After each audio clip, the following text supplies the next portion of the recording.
2023년이 되면 한국의 1인당 명목 GDP가 드디어 일본을 추월하게 될 거라고 합니다. 한 나라의 경제력과 경제 수준을 측정하는 중요한 두 가지 지표가 있습니다. 바로 명목 GDP와 1인당 명목 GDP입니다. 명목 GDP 규모로만 따지면 일본은 여전히 세계적인 경제 대국입니다. 자, 표를 한번 보시면 미국과 중국 다음으로 3위에 일본이 위치하고 있죠. 한국은 10위인데요. 아직 일본의 절반에도 못 미칩니다. 그런데 1인당 명목 GDP의 경우는 상황이 다릅니다. 순위를 보시면 완전히 다른 나라들이 순위를 장악하고 있죠. 자, 룩셈부르크, 아일랜드, 스위스, 노르웨이, 싱가포르가 탑5에 들어가 있습니다. 그리고 미국이 6위이죠. 자, 우리나라는 그럼 어떨까요? 자, 뒤로 가보시면 일본이 22위, 한국이 24위, 대만이 25위로 서로 근소한 차이가 나고 있습니다. 일본 경제연구센터에서 아시아 및 태평양 지역 35개 국가의 경제 성장 전망을 발표했습니다. 자, 여기서 상당히 놀라운 결과가 나왔습니다. 일본의 1인당 명목 GDP가 올해는 대만, 내년에는 한국에 추월당할 것이라는 결과가 나온 것이죠. 한국이 일본을 따라잡는다는 것은 이미 모두가 알고 있는 사실이에요. 왜냐하면 이 경제 성장률에서 봤을 때 한국은 계속해서 상승 추세지만 일본은 정체된 지가 상당히 오래됐거든요. 자, 문제는 바로 시기입니다. 이 연구센터는 한국이 일본을 따라잡는 시기가 2027년이 될 거라고 전망했습니다. 자, 그런데 이번 보고서에서 무려 4년이나 빨라졌다라는 전망을 내놓은 것이죠. 자, 일본의 입장에서는 상당히 충격받을 만한 일입니다.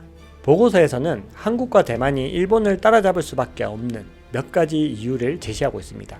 자, 그 중에서도 결정적인 이유는 두 가지 정도로 볼 수 있는데요. 자, 그 중에서 가장 중요한 첫 번째 이유는 바로 환율입니다.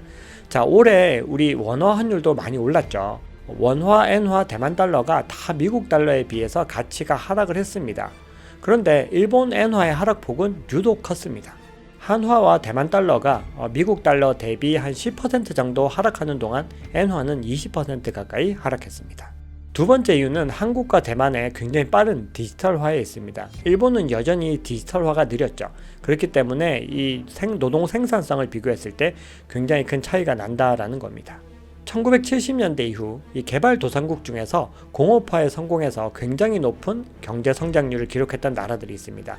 그 중에서 아시아에도 4개 나라가 있었는데요. 이 나라들을 아시아의 4마리 용이라고 불렀습니다. 바로 한국, 싱가포르, 대만, 홍콩이었습니다. 일본의 1인당 GDP는 2007년에 싱가포르, 2014년에 홍콩에 밀렸습니다. 그리고 올해 대만, 내년에 한국에까지 밀리게 되면은 완전히 아시아 경제 대국으로서의 입지가 축소되게 되겠죠. 자, 그런데 문제는 여기서 끝이 아닙니다. 인도네시아나 베트남 같은 이 나라들이 굉장히 또 가파르게 성장을 하고 있죠. 그래서 일본이 이제 동남아 국가들에게도 1인당 명목 GDP가 조만간 밀릴 수 있는 상황에 놓이게 되었죠. 일본 경제연구센터는 보고서에서 한국과 대만 경제력의 최대 강점으로 반도체를 꼽았습니다. 특히 반도체 하드웨어 투자 이외에 R&D 투자에 굉장히 주목하는 모습을 보였습니다. 2020년 한국의 GDP 대비 R&D 투자 비용이 4.8%라고 합니다. 이는 5.4%인 이스라엘에 이어서 글로벌 2위의 스코어라고 합니다. 그리고 대만이 3.6%로 3위에 위치하고 있죠. 자, 이 부분은 반도체 산업에 대한 일본의 굉장히 큰 부러움을 표시한 거라고 볼 수가 있겠죠. 앞으로 한국과 일본의 경제 격차는 계속해서 좁혀지게 되고 이제 한국이 명목 GDP에서도 추월할 수 있는 그런 시기가 올 수 있겠죠. 준비한 이야기는 여기까지입니다.